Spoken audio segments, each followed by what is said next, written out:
Salut à tous, on se retrouve ce soir pour l'épisode 2689 de l'After Zap Image. On commence directement avec le FC Barcelone et voici ce à quoi pourrait ressembler le troisième maillot du Barça saison prochaine. Un maillot de couleur vert, donc là on parle du troisième maillot, c'est toujours des couleurs un peu originales. Mais bon, le vert avec le Barça, on a rarement vu des maillots verts. Donc voilà, il devrait ressembler à ça avec les cuissons de couleur bleue, Spotify de couleur bleue. Le logo Nike de couleur bleue, mais le logo Nike de travers, comme tous les futurs troisième maillots saison prochaine de Nike, que ça soit Chelsea, encore aussi le logo Nike de travers, ou même le Paris Saint-Germain, ça sera pareil. Donc voilà à quoi peut ressembler ce troisième maillot blaugrana.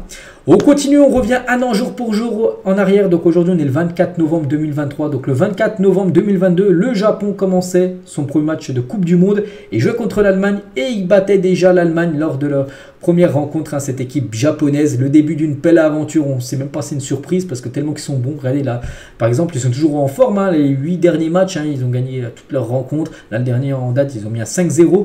Donc c'est vrai que c'est une équipe qui fonctionne très bien depuis plus d'un an, bien sûr, cette équipe tellement pour moi sous-côté.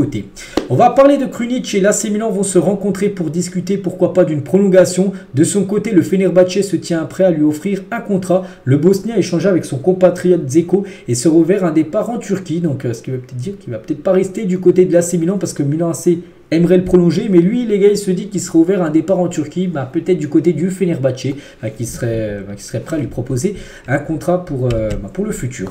On va parler de Arsenal pourrait laisser partir Fabio Vieira en prêt à l'Olympique de Marseille. Donc du côté de Marseille, les gens cherchent un remplaçant à Rongier, blessé pour les 2 prochains mois. Et ils pensent tout simplement à Fabio Vieira, un milieu portugais qui joue peu, comme du côté des Gunners. Donc affaire à suivre. On va parler de Carlo Ancelotti, le coach du Real Madrid aurait conseillé Icardi au Real Madrid alors que le club cherche à se renforcer en attaque parce que le Real, avec la blessure en attaque de Vini Junior, blessé pour les 3 prochains mois comme Vini Junior. Donc il ne reste plus que Rodrigo et Joselu, ça fait quand même peu. Avant il y avait quand même Benzema qui a quitté le club. Et c'est qu'imaginez, je sais pas, Rodrigo et Joselu se blessent, tu mets qui en neuf du côté du Real? Il n'y a plus personne. C'est pour ça qu'Ancelotti conseille tout simplement au Real d'aller chercher Icardi qui fait une belle saison, même la saison dernière il a été plutôt bon du côté du Galatasaray. La Juventus et le PSG sont en concurrence pour recruter Youssouf Fofana en janvier. Le PSG pourrait proposer quelque chose à Monaco pour essayer de s'offrir Fofana. Et la Juve est également qui est intéressée. Je sais aussi que Manchester United, j'ai pu voir, ils sont également intéressés par le joueur Youssouf Fofana. Concernant Chelsea, a conclu un accord avec l'agent de Lukaku qui permet à l'attaquant de partir cet été, donc l'été 2024, pour environ 40 millions d'euros. Bon, ça aurait été une grosse perte pour Chelsea qui l'a fait revenir. Pourquoi je crois qu'il avait racheté au moins 90 millions d'euros et là il pourrait le vendre pour 40 millions d'euros l'été prochain. Regardez, il a déjà été prêté par Chelsea à l'Inter saison dernière et là de nouveau il est prêté par Chelsea à l'AS Roma et en gros Chelsea pourrait le vendre pour récupérer cette fois-ci de l'argent cash. Donc voilà, ils en attendraient au moins 40 millions d'euros. C'est avec Lukaku 40 millions d'euros, je pense qu'il y a pas mal d'équipes qui pourraient être intéressées.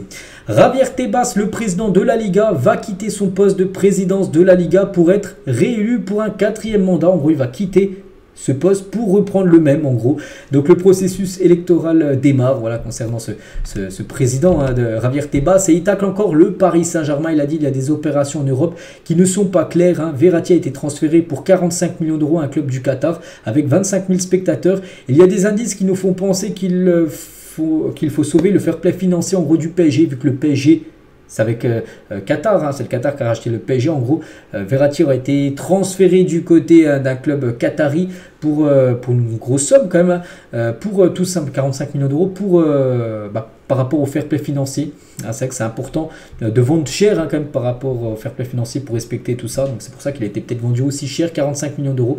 Et pour Javier Tebas, pour lui, c'est pas très net tout simplement ce transfert de Verratti du côté du Qatar. Vitinha, il a dit: mon meilleur souvenir d'enfance, c'est ma première paire de crampons. C'était une paire de Nike blanche avec du rouge dessus. J'ai marqué beaucoup de buts avec et grâce à elle, j'ai signé à Braga et maintenant je suis à l'Olympique de Marseille. Voilà son meilleur souvenir d'enfance pour l'attaquant marseillais. Muni d'une carte jaune et d'un billet, un homme a reçu une amende de 245 € plus 95 € le billet de train de la part de la SNCF. Donc Manon, en gros c'est une histoire, donc Manon souhaitait faire la surprise à son copain de l'emmener voir Lyon-Lorient, un match de foot, mais celle-ci a été totalement gâchée. Elle a acheté les billets à son nom. Le motif de l'usurpation d'identité a été retenu. En gros, elle a acheté les 2 billets avec déjà son nom et l'autre aussi avec son nom à elle-même. Et du coup, il n'y avait pas le nom de son copain dessus parce qu'en gros, elle voulait pas tout simplement que son copain reçoive un mail et qu'ils savent qu'en gros qu'elle prépare une surprise. Donc voilà, pour des raisons économiques, j'ai pris des billets le matin. Nous avons tous les deux une carte jeune, mais si je rentrais le numéro de celle d'Antoine, donc son copain, il allait recevoir un mail et la surprise était gâchée. Donc c'est pour ça qu'elle a mis ses deux noms, les deux billets à son nom en gros. Et au contrôleur, Manon a bien tenté d'expliquer la situation, en gros qu'elle faisait une fête, tout ça. Et certes, hein, les deux billets étaient à son seul nom, mais les amoureux étaient bien en possession d'un billet et tous les deux d'une carte jeune qu'ils ont présenté. Donc c'est quand même quel manque de bon sens quand même et d'humanité de la part de ce contrôleur, franchement, qui n'a rien voulu savoir. Il lui a mis quand même une amende. Voilà, une amende de plus de 245 €, plus 95 € aussi de billets de train, donc voilà, très cher à son copain en gros, parce qu'il n'avait pas de billet à son nom, hein, parce que la fille en avait une, mais pas l'autre, son nom nominatif, donc voilà, c'est pas très cool quand même. Donc je parle de ça, parce que c'est vrai que ça va faire avec d'un train et tout ça, parce que vous allez voir le match en gros Lyon-Lorient, hein, voilà, petite info concernant ce couple. L'UEFA condamne le PSG à 100 000 € d'amende suite à des incidents face à l'AC Milan au Parc des Princes. C'était lors du match aller où il y avait eu 3-0 pour le PSG contre Milan. Donc déjà fumigène en tribune, blocage passage public, intrusion sur la pelouse. Il y a un supporter qui était rentré sur la pelouse. Donc voilà, tout ça cumulé, toutes les amendes, là, ça monte à plus de 100 000 € d'amende pour le PSG par rapport à cette rencontre. Et toujours tiens du côté du Paris Saint-Germain, du nouveau concernant le futur stade du PSG. Donc tout d'abord, le PSG ne devrait pas aller au Stade de France parce qu'il y avait quelques mois, on parlait peut-être que le PSG qui voulait agrandir le parc, et c'était pas possible parce que la mairie de Paris, c'est eux qui ont le stade. Et du coup, ils avaient peut-être dit, on va peut-être aller jouer du coup nos matchs au Stade de France. Du coup, ça a été écarté, hein, cette hypothèse. Donc la priorité pour le PSG serait de faire des travaux au Parc des Princes afin de l'agrandir et de le moderniser. Actuellement, il a une capacité de 47 000 places, si on compare avec des stades comme le Camp Nou, comme le Bernabeu, comme Old Trafford, des stades à quasiment plus de 80 000 places. Camp Nou, c'est 100 000 places, tout ça. Donc c'est pour ça que 47 000 places à Paris, ça fait quand même peu, hein. Surtout que tous les matchs sont à guichet fermé à chaque fois. Donc c'est pour ça que 20-30 000 de places en plus, serait bienvenue, hein. Donc la volonté aussi des dirigeants parisiens serait d'élargir son patrimoine immobilier dans les alentours du Parc des Princes en achetant par exemple une parcelle de terrain proche de la station Total, une station d'essence qui est à côté du parc. Ils aimeraient l'acheter tout simplement, en gros les propriétaires parisiens, donc QSI on peut dire. Et l'éventualité aussi de la construction d'un nouveau stade n'est pas oubliée, hein. Et le PSG réfléchirait à racheter un hippodrome d'Auteuil par exemple afin d'y placer un nouveau stade si c'est pas possible en gros d'agrandir le Parc des Princes, en gros. Un nouveau stade pour être construit, ça sera compliqué. Ils ne vont pas démolir le Parc des Princes pour en faire là un sur à la place du parc, hein. C'est quasiment impossible. En plus, il y a le périph' qui passe en dessous du stade, tout ça, c'est impossible. En gros, ce serait de racheter l'hippodrome d'Auteuil, raser l'hippodrome et construire un stade. Un nouveau stade. Voilà les hypothèses tout simplement, vu que le PSG change de dimension depuis quand même pas mal d'années. Maintenant, c'est vrai qu'il faut changer de dimension aussi niveau stade. Le mieux serait de rester au parc et bien sûr augmenter la capacité. Toujours avec les stades, une intelligence artificielle et imaginez un stade aux abords du Mont Saint-Michel, hein, magnifique image, regardez, voilà, regardez ce qu'a pu publier, on peut dire, l'intelligence artificielle.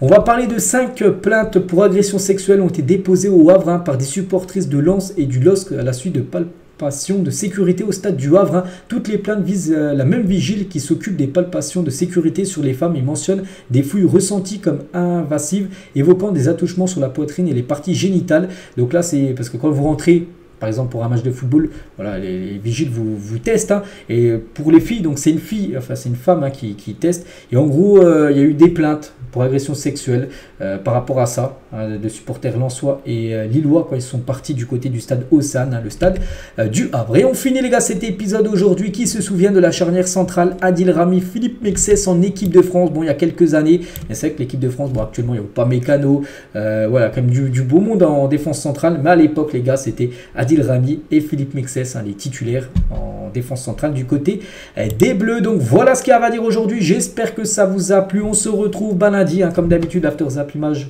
il n'y en a pas le samedi ni le dimanche, donc on se retrouve lundi les gars pour le prochain numéro. Moi je vous souhaite un très bon week-end et à lundi.